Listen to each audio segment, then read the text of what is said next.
नमस्कार, मी धनंजय सानप द ॲग्रोवन शोमध्ये तुमचं स्वागत।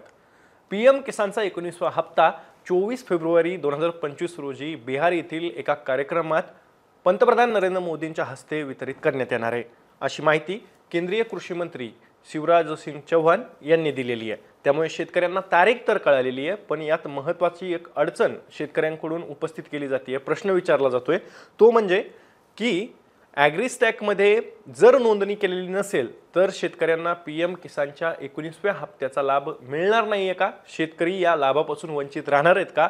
असा प्रश्न राज्यातील कित्येक शेतकरी आम्हाला व्हिडिओ कमेंटमध्ये विचारतात आणि याच प्रश्नाचं उत्तर आजच्या व्हिडिओमध्ये मी देणार आहे, त्यामुळे व्हिडिओ शेवटपर्यंत बघा। तर सुरुवातीला एक गोष्ट आपण इथेच क्लिअर करून टाकू की तुम्ही जर 1 जानेवारी 2025 च्या नंतर पीएम किसान पंतप्रधान किसान सन्मान निधी योजनेसाठी अर्ज केलेला असेल, नव्यानं नोंदणी केलेली असेल, तर मात्र तुम्हाला ॲग्रीस्टॅक या योजनेत नोंदणी केलेली असणं बंधनकारक आहे 19व्या हप्त्यासाठी।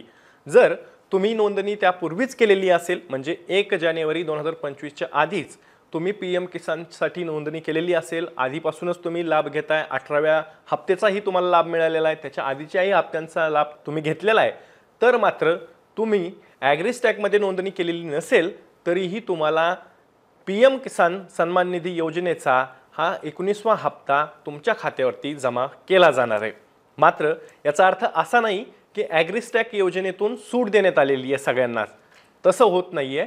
इथं फक्त मुद्दा एक आहे की 1 जानेवारी 2025 च्या आधी जर तुम्ही नोंदणी केलेली असेल तर तुम्हाला ॲग्रीस्टॅकमध्ये नोंदणी करण्याची गरज नाही, पण तुम्ही जर का 1 जानेवारी 2025 च्या पुढे नोंदणी केलेली असेल, म्हणजे या चालू नवीन वर्षात जर का तुम्ही पीएम किसान सन्मान निधी योजनेसाठी अर्ज केलेला असेल तर मात्र तुम्हाला ॲग्रीस्टॅकची नोंदणी ही बंधनकारक करण्यात आलेली आहे। त्याशिवाय तुम्हाला शेतकऱ्यांना 2000 रुपयांचा हप्ता 19वा जमा होणार नाही, असं खात्रीलायक सूत्रांनी स्पष्टपणे सांगितलंय। आता हा मुद्दा ऐकल्यानंतर बऱ्याच शेतकऱ्यांचा असा समज होईल की ॲग्रीस्टॅकमध्ये नोंदणी केली काय किंवा नाही केली काय फरक पडत नाही, पीएम किसानचा हप्ता मिळणार आहे। पण पीएम किसानचा 19वा हप्ता मिळणार आहे, पण 20व्या हप्त्याच्या वेळेस जर का ॲग्रीस्टॅकची नोंदणी बंधनकारक करण्यात आली तर मात्र तुम्ही याच्यात अडकून पडू शकता।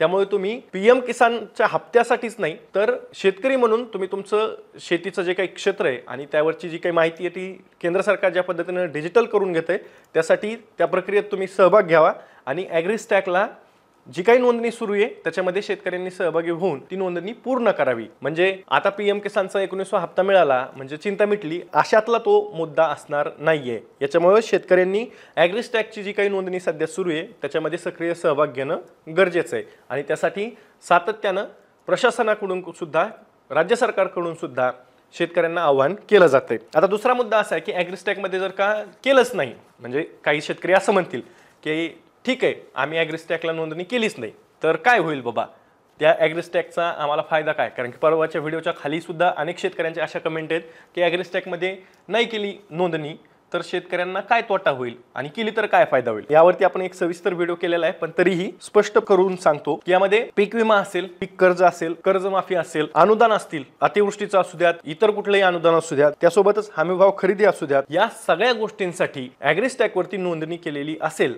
तरच या गोष्टींचा लाभ, या योजनांचा लाभ, या घटकांचा लाभ हा शेतकऱ्यांना घेता येणार आहे। अन्यथा ॲग्रीस्टॅकमध्ये नोंदणी नसेल तर शेतकरी मात्र या सगळ्या लाभापासून वंचित राहणार आहेत। त्याच्यामुळे याचा अर्थ असा घेऊ नका अजिबात की पीएम किसानच्या 19व्या हप्त्यासाठी बंधनकारक नाहीये। तर आता ज्या शेतकऱ्यांनी 1 जानेवारी 2025 च्या नंतर पीएम किसानच्या हप्त्यासाठी अर्ज केलेला आहे त्यांना ही ॲग्रीस्टॅकची नोंदणी बंधनकारक असणार आहे, त्याशिवाय त्यांना लाभ मिळणार नाही, हे तुम्ही स्पष्टपणे लक्षात ठेवा। आणि ज्यांनी त्याच्या आधीच नोंदणी केलेली आहे, जुने नोंदणीदार आहेत, अर्जदार आहेत, लाभार्थी आहेत पीएम किसानचे, त्यांना काही गरज नाहीये, पण त्यांनीही ॲग्रीस्टॅकला लगेचच कानाडोळा करायचा, ॲग्रीस्टॅकमध्ये नाहीच रजिस्ट्रेशन केलं, नोंदणी नाही केली तर काही फरक पडत नाही असं म्हणून त्याच्यापासून वंचित राहू नका, कारण की त्याचा भविष्यात मोठ्या प्रमाणात तुम्हालाच फटका बसणार आहे। त्याच्यामुळे ॲग्रीस्टॅकमध्ये जे काही सहभागी व्हायचे ते व्हा, त्यासाठी नोंदणी करा।